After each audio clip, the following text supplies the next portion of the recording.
Hello, I am Cody Ellingham, and this is the Transformation of Value podcast.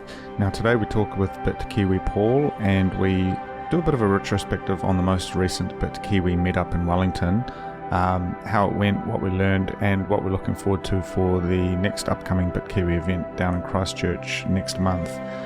We also dive into just some of my experiences investigating AML and KYC regulations here in New Zealand, and sort of seeing how that sausage gets made, and then also a bit of a dive into how rural people understand Bitcoin, just having gone recently back to Hawke's Bay to help out with some flooding in my hometown, and just sort of getting a bit of a reminder of just what value means in the real world. So it was a great catch up. I do hope you enjoy this episode. If you'd like to support the show, please consider streaming some sats via your favorite podcasting 2.0 platform.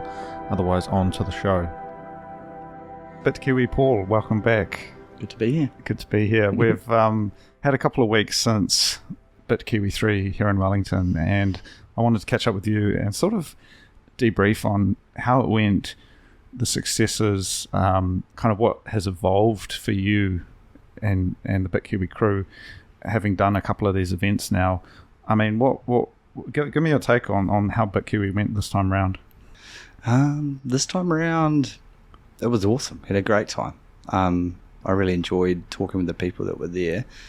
We anticipated slightly lower numbers because Bitkiwi 2, we had some people travelling from the South Island. And we knew that they'll be holding back for Bitkiwi 4, most probably. So we expected slightly lower numbers, which we did get, slightly lower than Bitkiwi 2, but still good. And I was impressed by the chat this time, actually. There was really good Bitcoin discussion, although that might be a bit of a personal thing, because the first two I was so focused on making sure things were running and happening that I didn't actually stop to talk much Bitcoin with anybody, whereas this time I really got around and did talk to people, and I was really impressed by the knowledge of some of the people that hadn't been before, and some of the technical chat was really awesome.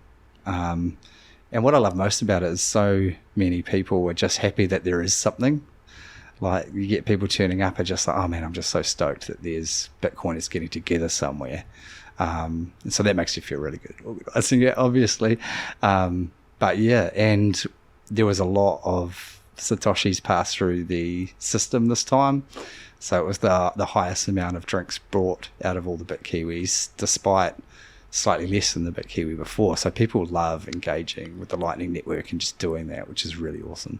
Yeah, I think it was very well organised. I mean, having the ability to buy drinks with sats, and the way you facilitated that in a way that the bar and the venue itself didn't have to deal with any of that. You sort of took that on and provided that interface so that Bitcoiners could come, scan a QR code, and then they were able to go and get a drink at the bar without necessarily having to involve the bar in that process. I thought that was really a nice, clean way of doing it. I mean, ideally the dream would be to get the bar accepting Lightning themselves, but it's important, I think, and I think this is what you've done really well, is to build up to that kind of approach. You know, you can't just come in on day one and expect a venue to accept Lightning. You know, you have to sort of work your way up through it. And I think you also had the Bitcoin magazine for sale as well. Yeah, so that was a big highlight. As we got some contacts through, there's a Kiwi, Andrew Cummins, shout out, who works for Bitcoin magazine. We got in touch with him. He put us in touch with someone else. We managed to get a bit of a deal through Bitcoin magazine to get them to New Zealand, because we'd seen for ourselves that it's just actually really hard to get them here. If you were to buy a single Bitcoin magazine through the website online and get it shipped here, you're paying 100 New Zealand dollars. So it's just really quite difficult and out of reach. So yeah, we managed to make a sort of a deal with them to get it here and be able to offer it at a more reasonable price. I mean, it's still a good price for a magazine, but it's comparable to the flat price online. So we really did our best with that, and it was really cool. So a few people brought them and all paid Bitcoin, which was really awesome to get that going. So yeah, hopefully we'll be able to offer those at future meetups. Yeah, and so Bitkiwi now is the exclusive provider of Bitcoin Magazine's distributor, would you say, or what's? I think you could say that. I don't think we're contractually exclusive. Okay. So we don't have a contract with Bitcoin Magazine to say that nobody else in New Zealand can supply them or anything like that. You are the only distributor at the moment. I believe so. Yeah, we've done quite a bit of searching around, and I'm pretty 99.9% confident nobody else is selling it in the country. Yeah. No, certainly it's. I think having the ability to order it locally, and I mean you'd get it all in. And then you're able to send it out, and people aren't having to pay that, insane international shipping on all of their orders. I think that's really cool, and I brought one myself as well. I'm going to probably grab another one as well, just to keep, keep that one, in the cover, and then have one for reading. Yeah, because they are a little bit collectible compared to your average magazine. I know their website, they sell past issues for pretty extortionate prices, so they are seen as quite a lot of scarcity there, classic Bitcoin stuff coming in, and the latest edition also comes with that. They've done that little thing with the dollar bill with Bealey on it. Bealey bucks. Yeah, and they've embossed them with individual numbers to try and get a real collectible thing going. So you get one of those in each the current issue that we're selling anyway. There is a new issue now out, but it's not yet available. But we are looking to get that hopefully in time for Bitkiwi 4. We'll see how we go. Yeah, so if people want to order Bitcoin Magazine from Bitkiwi, what's the best way for them to do that? Just jump on your Twitter, and I think you have a link to the details there. Yeah, feel free to DM us or just tweet at us, and we'll get in touch. Otherwise, we have set up an email address, bitcoinmagazine@bitkiwi.co.nz. So if you email that, we'll send you an invoice straight back. And best way to pay is Lightning. So it's basically 10% less than if you pay with fiat, and you'll get a quicker shipping because we'll get the instant settlement of that invoice, so we won't have to wait overnight, and so we'll get that in the post straight away. Yeah, I love it. No, I really enjoyed the meetup. There was a lot of good conversation, and seeing people sort of gravitate towards paying with Lightning and seeing that sort of process unfold before your eyes is really quite cool. Bitcoiners love it because you just don't get the opportunities that much. So trying to expand that and provide as much as we can. So we're always thinking of new ideas and see what we can do at next meetups. But yeah, most definitely, it's just cool seeing people use Lightning, and they love it. Yeah, no, Lightning's incredible. And I think by my count, well, did you have a count on how many people came through? I think there was I counted at maximum, I think there was about 22 or so at any one time. Some people came and left, and some people came late. So I think Bitkiwi 2, there was about 35, so slightly less than that. Yeah, I agree with you, though. I think a lot of the South Island people will be coming to Bitkiwi 4, which is next month. What's the date on that? So March 25th.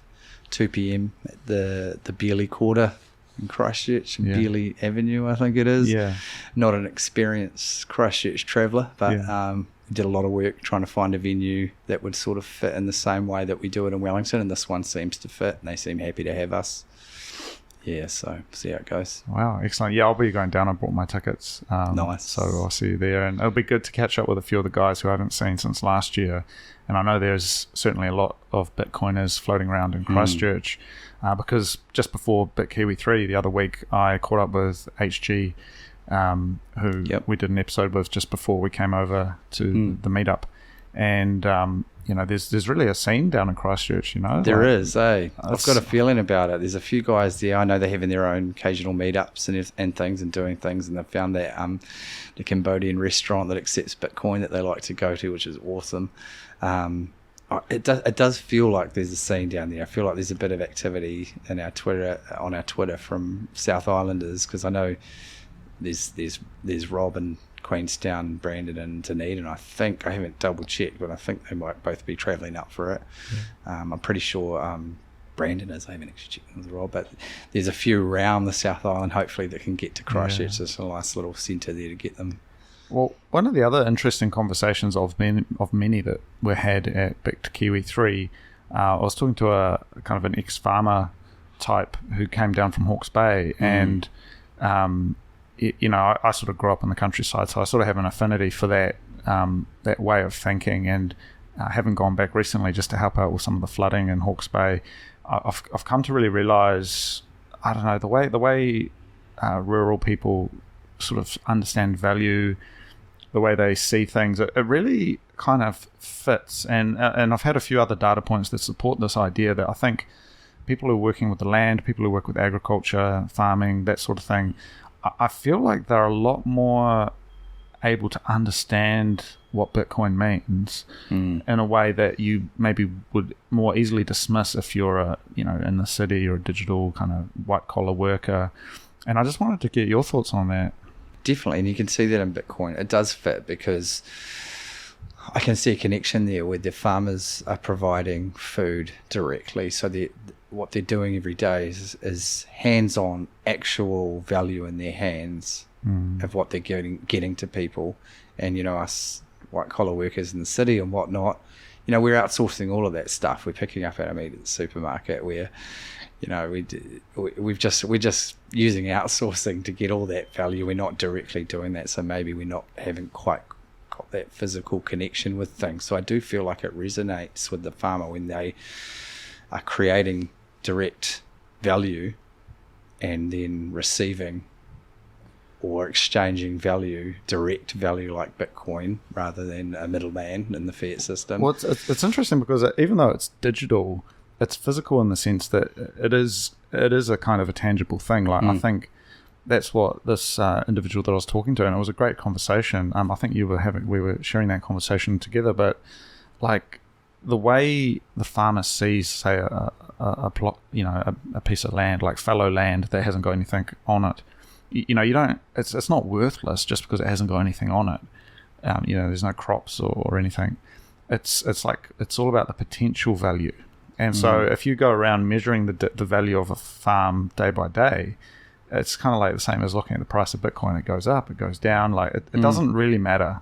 It's what the long-term value of that thing is. And that really sort of struck me as quite an interesting way to look at it, because I think one of the questions that always, I wouldn't say bothers me, but I always come up against is this question of volatility. People say, well, it's great. I understand the proposition that you're suggesting, but because of the volatility, I don't see it ever being used as a currency or anything. And I always say to them, well, look, by the time the volatility is ironed out, it's going to have already won, and you either have it or you don't, and you kind of have to ride that wave.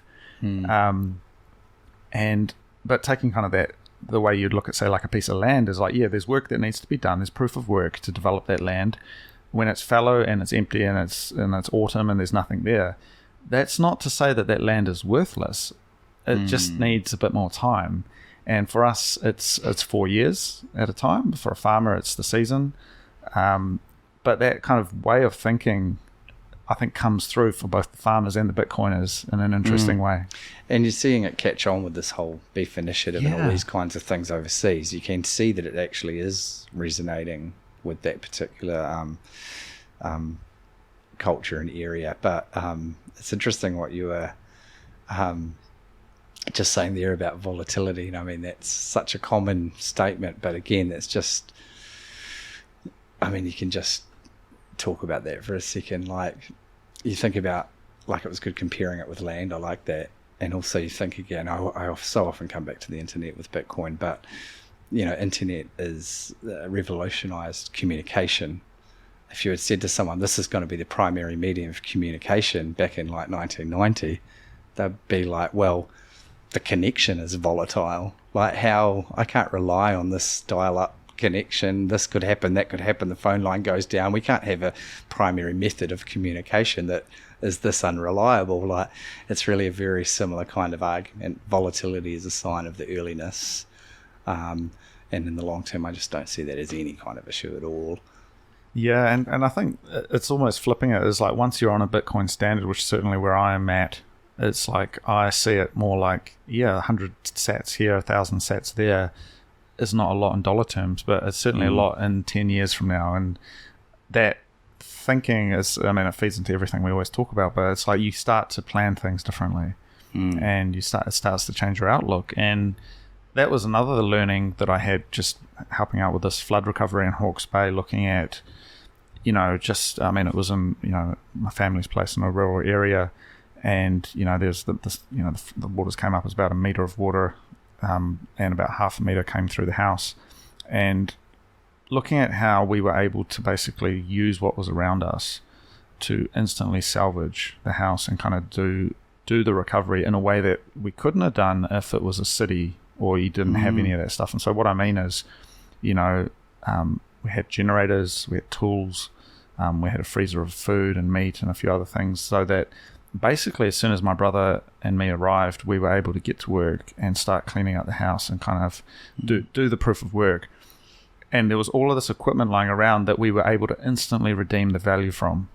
And this is where I was like trying to just sort of articulate this, because in the countryside, people really, like a chainsaw or, a load of firewood or whatever it might be, like the physical thing actually is the medium of exchange.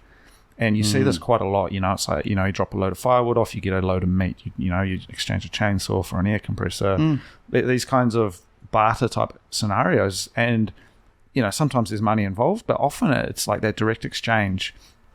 And it's so close to the land though that I just look at the way, the old man sort of has chainsaws and stuff, and I was like, oh man, you got too much junk. But it's like when it actually was needed, it was like we redeemed it. Well, that kind of barter and trade, I mean, it's hard for us to imagine now, but in an ideal world, that's all you'd need. Like, we only needed a medium of exchange because you've got something really small and you want something really big and you can't produce enough of those small things. You've got to think of another way to exchange that value. I mean, that's the only purpose of money, really, in the beginning. It was just because trading was imperfect or seasonal. Yeah, and you've got the double coincidence of wants where, I want this thing, but you're not doing that thing. And so by using money, we can kind of intermediate that, right? Yeah. Which is kind of the basis of money. But I do think in the countryside, in particular, though, there are common agreed things, and like for us, historically, like rice in other places has served, like food, grains and other kind of food, salt as well. And that's commodity money, right? And in the countryside, it's like firewood, meat, tools, vehicles, things like this. Actually, like they hold their value, and so like a diesel truck is like, that's a thing. That's a unit, a store of value. A chainsaw is a store of value. Old man pine, firewood is a store of value. All of these things for country folk, actually, like it instantly makes sense, and they just see the value. And I don't know, just experiencing that firsthand and seeing the instant redeemability of that value, in the sense it's like, okay, we've got a fallen tree due to the flooding. We have a chainsaw. We instantly redeem its utility in a way that it's like paper money is absolutely useless in that situation. And if it was all gone, you could live. And it's not like you need that. And I mean, the old man, he lost his wallet because the car got washed away, and so he didn't even have money. And so for like 4 days, we were off, and there was no power. There's not really much internet, cell phone coverage, and so literally every exchange we made for like 3 or 4 days was like in the old style, and it seemed totally natural. And it was also because the other thing I was looking at is just how goodwill and community came into it, which was the people who came and helped out because the neighbours didn't get flooded out, so they were able to give them some help, gave them a bus to sleep in and a few other things just while we cleaned up. And it was like, wow, and that was based on goodwill and favours that had been done previous and kind of future favours, and that's kind of like, I don't know, there's something about that kind of community. It's interesting you say that, because I once read a lot of stuff about this sort of thing where even though it was a terrible disaster and horrible things had happened to people's homes and some people died and whatnot, I'd hazard a guess that at the end of it you felt really good, like this had been a really positive, nice experience. Yeah. And it's actually kind of the natural human condition, right? Like where you are in a community where you are helping each other and you're surviving. Instead, now we're in this sort of pampered world where we're more than surviving. We're just like, what's going to make us happy? And there was I know after like World War II, for example, there was a lot of study done on how people felt after these disasters, terrible things. And when they bedded down in the underground tube stations for the bombings, most of the people reported it as a positive experience. Like they banded together and they divvied up jobs and they were helping the community. And a lot of them reported that after it was over, if they went home, if they had a home, they missed it and they enjoyed it and life wasn't the same. And that's just insane to think about. Yeah, I certainly agree with that. Like I came out of, this experience. So we drove down, pretty much the flooding hit like Tuesday, Wednesday, big time in Hawke's Bay, and I drove down Thursday with my brother, and the roads were just munted. We only had a 2-wheel drive ute to get out to central Hawke's Bay, so I mean the main state highways were okay, but getting out to the place where the family was a bit of a mission. But then when we got there, it was like, yeah, let's get to work. We divvied out the tasks and we just got to it. And I don't know, there was something really quite rewarding about seeing the work be done, saving the house, saving the stuff that was there. Because it's like, man, relying on, insurance will eventually pay out, but who knows how many months that's going to take. And if Christchurch is anything to learn from, it could be 6 months before you see any of that claims get processed. So taking it into your own hands, and that was sort of like the self-sovereign aspect. So I know you can see I'm sort of weaving a Bitcoin into this story, but it's like we were self-sovereign. We got in, we did the work, we tried to recover as much as we could, we saved the house, and we learnt a bit around value as well, and it's like no amount of money could have brought any of, having a generator, that's literally worth gold. It's weight in gold, because there's still people today in Napier and that still haven't got power, and you realize like ultimately money is a promise for a promise for something, and that something needs the thing that actually is the things like food, water, shelter, these actual basics, right? And it's only when you're in these emergency situations that you realize that. But if you go to other countries where they're often sort of living on the edge, that for them is the daily life, their daily bread. Value is measured in bushels of corn, or kgs of rice, or whatever. That's value, because that's food, that's life. And the way we measure that with fiat is like, I don't know, it's like so abstracted away. Yeah, it is. I don't know, it's just a thought experiment. Yeah.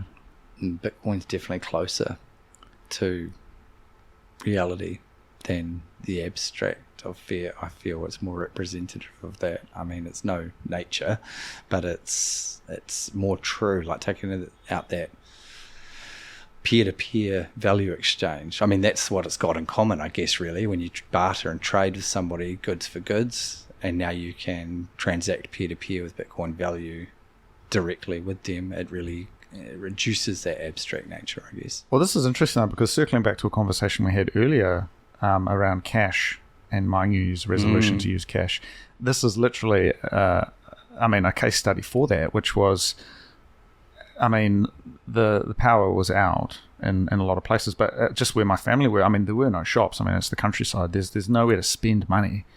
And in that sense, you realize it's like, in a natural disaster situation, the ultimate store of value is what you can immediately use to survive. And that is like real goods and real things, and I think that's not something I sort of picked up on, I think, with our discussion. I was sort of like still thinking, well, you're going to use money, but it's like, when everything's flooded out, money doesn't even work. Like, who do you pay to get someone in? If there's an emergency and buildings are falling over and there's a flood, FBOS paper money doesn't matter. Even Bitcoin in that moment doesn't matter. What matters is survival. But then when you do sort of start rebuilding and you're back to, a stable position, then at that point, the Bitcoin that you've got locked away that's sitting there on the blockchain for you is available for you. And it just maintains its store of value. I don't know. It's just new ways of looking at value and what you see around you. I find interesting. No, that is interesting. Yeah. It needs more thought. I'm just sort of ideating on it. I'm keen to talk to a few people. I've got a few interviews lined up with, I would say, rural type people. Nice. And I would like to explore this concept further, because I just find, I don't know if you've found it, but they just are a lot more receptive. And certainly my own background, it's a lot easier to, I think, understand when you come from that world. It does make sense. And I had some good chats with that guy, that gentleman at the meetup, and I got that coming through because I hadn't actually really talked to anyone rural. I'd seen the sort of the swell overseas of Beef Initiative and Shake a Rancher's Hand and all these kind of things that you see them doing, and I could see how they were being introduced to Bitcoin for the first time and really getting it quite quickly. Yeah. And so there is something there. It'll be interesting to see that in New Zealand. I know there's some chat, Texas Slim and Babes Who Bitcoin on Twitter. I think they're in Australia right now and coming to New Zealand or something. Yeah. And they've been talking about it, so it's pretty cool to see something rolling out. And there's that other crew in Australia have been talking a lot about it lately. So there's some things happening in Australia, not so much in New Zealand, but I think it'll naturally flow if there really is something there, which it seems that there is. That will come next to rural New Zealand. I wouldn't be surprised. Yeah. Well, I mean, it works in absolutely in communities, and also for iwi. You know, a lot of these exchanges that take place, as I said, you know, things like firewood or meat or these other kind of commodity type exchanges, which are, you know, an informal economy. Things like Bitcoin also work really well, you know, in those situations because you're doing it in a direct way. It's self-sovereign, it's peer-to-peer. You're not involving, you know, some third party. I don't know, it just feels a lot more true to the spirit of New Zealand's kind of pioneer kind of roots, you know? Yeah, I definitely support all that, and we're certainly keen to push as much peer-to-peer alternative network sort of transacting as we can. Like, for example, the Bitcoin magazine at the meetup, like we purchased them with Bitcoin, we sold them with Bitcoin. So anyone who purchased one of those magazines at the meetup can safely know that the entire supply chain of getting this magazine to them was on an alternative monetary network without a middleman. And it doesn't have to be the way that it is in the world. Like, you can really do this. So it's really cool. Just changing tacks a little bit, I had a conversation today with another Bitcoin project that I'm involved in, looking at KYC and AML, so know your customer, anti-money laundering regulations and requirements, which are pretty common. You know, anyone who's ever signed up for an online service where you have to give your ID or take a photo of your passport or something, that's all KYC. And I was talking to a company today who provide that as pretty much a service. Just sort of seeing how we could perhaps integrate that or automate that process, because it's quite a stringent requirement. And I'll tell you, man, I just felt this heaviness in my gut because I was quite naive to it, to be honest. Like literally, like before the phone call, I was like, yeah, sweet, you know, it's not a major, but understanding exactly what is involved and how much information they track and how much they hold, really, I felt just this strong sense of disgust and just blown away. And so, for example, when you submit your ID and your identifying information, they run all these various checks. So you think you're just sending your ID, but they're actually running it against a database. And so they've got things like politically exposed people. They do an adverse media check, which is where they look up your name in the media and see if there's any negative media that comes out. They have an algorithm that checks for that. They've got a whole bunch of automatic checks around like different records that different organizations would have on file, and just the whole thing. But the way we were being pitched it, because we were sort of coming into it as a kind of curious about this as a service that we could perhaps integrate with, it was like we were being kind of pitched it, and it was so normalized the way they were talking about it. But I was like, man, this is absolutely phenomenal how much information's been captured. So they're doing all these things just so you can participate in the monetary network.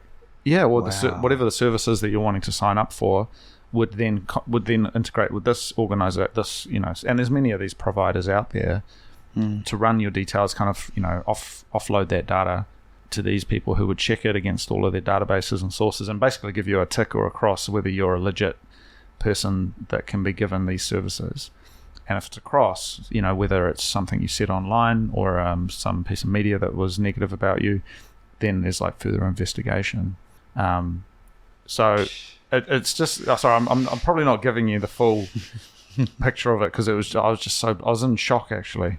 at how much, because I guess you would say I was KYC naive as of like 6 hours ago, but having had the phone call, seeing just how much they've got and how easy it is for it to be abused. Like if you're the operator of the, so you're running a company, you integrate with a service. Anyone in your company who has access to log into the dashboard can see every passport, driver's license, personal record that's been uploaded. There's just like a little thing. You click it and you can see the passport that was uploaded, the biometrics, the face. Take a photo of your face and holding your ID up. It's all there. You can just screenshot it, download it. And what happens if someone logs into that? Your password gets stolen. It's all there. And that is something that's striking me lately, is the amount of organisations holding sensitive data, and you're just beholden to that. If you had to provide something to be able to participate in their service, then you're just entrusting them with this data of yourself, and you just hear stories every other day of something that got hacked and you've lost all this, and privacy breaches, data leaks. Just it's ongoing, and that's why I think we're now with this Nostra as well, like we're starting to see protocols overtake these kinds of things. So everybody had their own server, then we outsourced it all to the cloud. I think we're going to see it all come back and operate through protocols, and perhaps many more things than we can imagine, because it just seems to be the best way. You hold those keys, you're in charge of your own data, and that's how it seems like a great solution to all this carry on. Honestly, I had to just talk to someone about this. I had to go for a walk, actually. Like, that's how just intense it was, because we were being pitched this, and it was like a sales pitch, because we were a potential client to using the service, not that we're going to, and it was like, wow, this is so normalized, in the same way that IBM or whoever provided typewriters to the concentration camps. They're like, oh, it's just business, and I realize, and you see what's going on in China, which is even more like, that's another notch up. But it's like, man, this is unacceptable, and you don't see it. Like, you would never know that this was a thing, because all you see is, I submit my ID. That doesn't really do anything. But if you look at all of the databases that it's going into on the back end, all of the checks that are being run, like, did you know that any transaction over $1,000 New Zealand dollars internationally gets sent straight into a database and is recorded against your name? Any transaction within New Zealand over $10,000 is also recorded as, in a special database. They're trying to lower all these numbers as well, aren't they? Yeah. Like, I thought I saw something in the US where they were trying to put forward a bill for 600.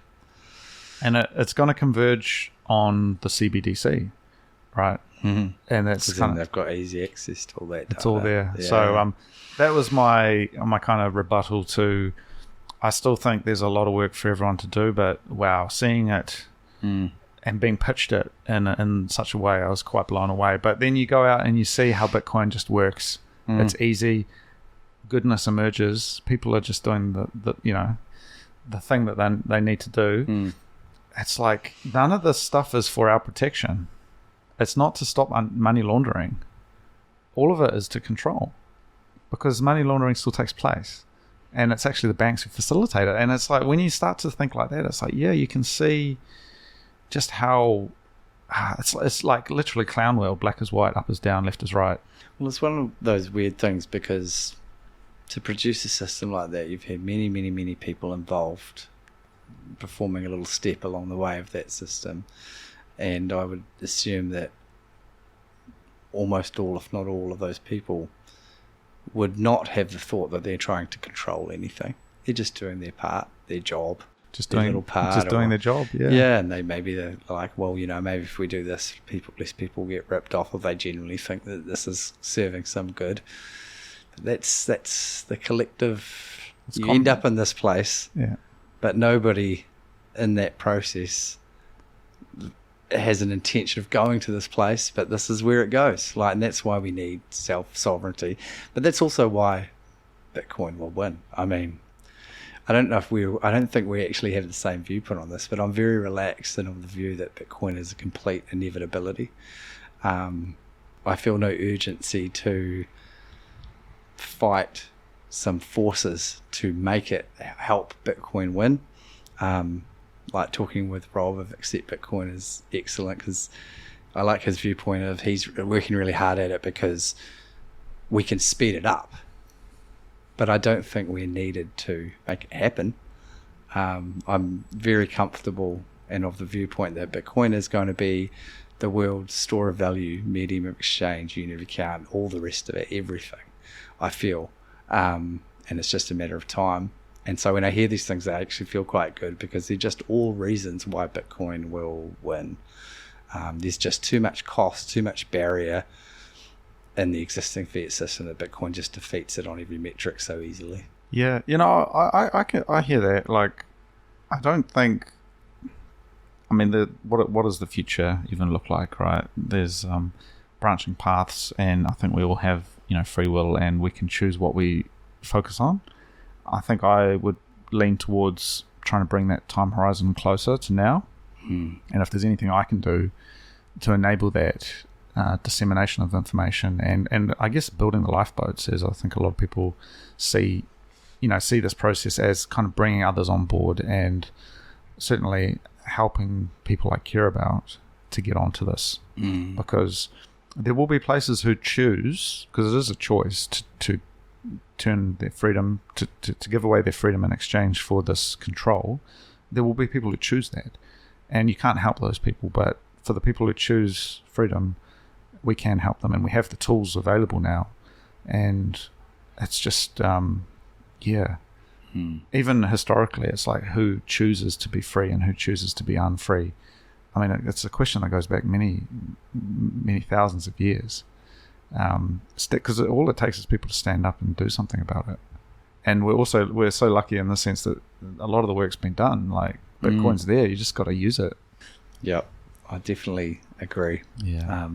Some very brave and motivated and visionary people have stood up and done the work, and standing on their shoulders a bit, and absolutely just pushing it along, and do our best to speed it up. I agree. And I can't wait because it's going to be a beautiful thing. Well, you're doing your piece as well with Bitkiwi, and I think, as I said, overall I really enjoyed the meetup. I think it was really great, a lot of great conversations. I think having just a small contingent of people coming together to talk about Bitcoin, but we had people come up from Christchurch still. We had people come in from the Wairarapa, and for those people, it was like, this is the first time they've met other Bitcoiners in real life, as you say.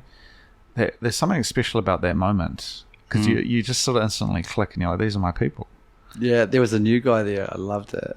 I forget his name now, but when I saw that he'd come in late, and he was standing by himself, I went over and spoke to him, and he felt me out. Like, it was like he wasn't quite sure, are these people actual Bitcoiners? Is this some crypto trash? Like, I think that's what he was thinking, because he says to me, do you buy Bitcoin? I said, yeah, fairly regularly, just a little bit. I never know what the price is going to do, so I just buy a little bit occasionally, and then it'll average. And he goes, oh, you mean DCA?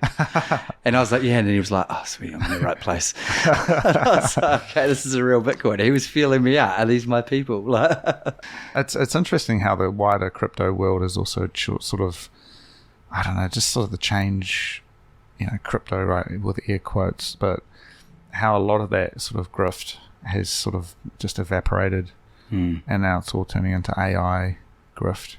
And there's still people who are into Ethereum, but I'm seeing, I don't know, man, just some of the stuff happening with the securities law in the US. I don't know, man. Look, it could be the end of it. Could be. And I don't know if, I mean, we don't need to go into it, but I just find it curious that just sort of the death spiral of it all, which is... I thought it would take a lot longer, but there's been a lot of developments in 2022, 23 that are starting to really show people, like, you're seeing people come around. There's someone at my work likes to dabble in this and that. No, Bitcoin only. Yeah. You're just seeing people starting to realize, actually, this is a thing. Bitcoin is really different. This is it, yeah. No, I love it. And just also seeing with, these kind of the amount of bloat, that you get with something like Ethereum, and just it reminds me in a way a lot of the legacy system.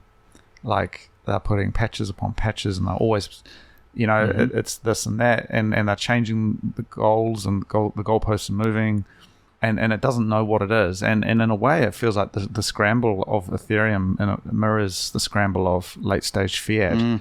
which is, okay, now we're going to do quantitative easing, we're going to do tightening, we're going to push the interest rates up on it, we're going to pull them back, we're going to move to a CBDCR, we're going to, there's all of these kind of postures, which they kind of, the way they talk about it seems like it was inevitable, but they literally just made it up. It's like they're winging it, Yeah.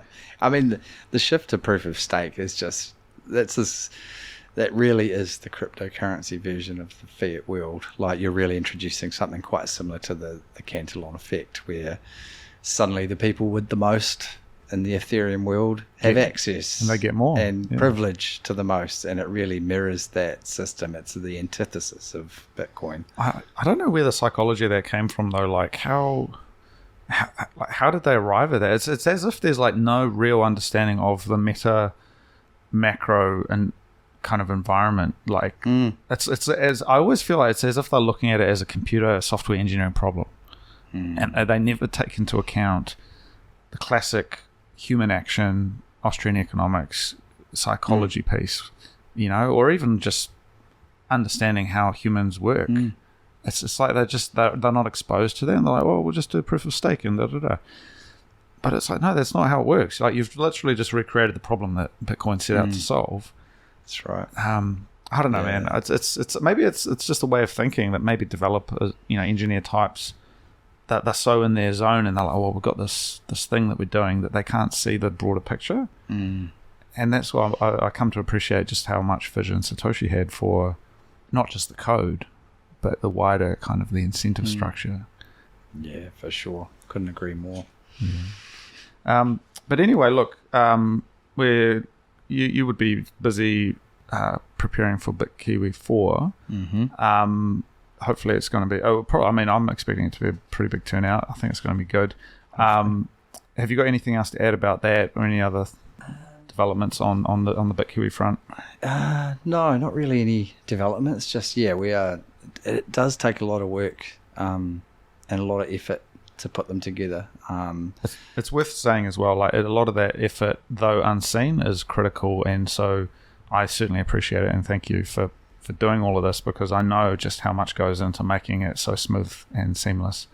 Thanks, appreciate that, because there's a lot going under the hood with the three of us to make these things happen, and a lot of it's just little things that you wouldn't really think about. You're still like, oh, we'll get a venue and put the word out there and off we go. But like, you really, and we are quite perfectionists with a lot of little things, so we want to make sure it's going to work.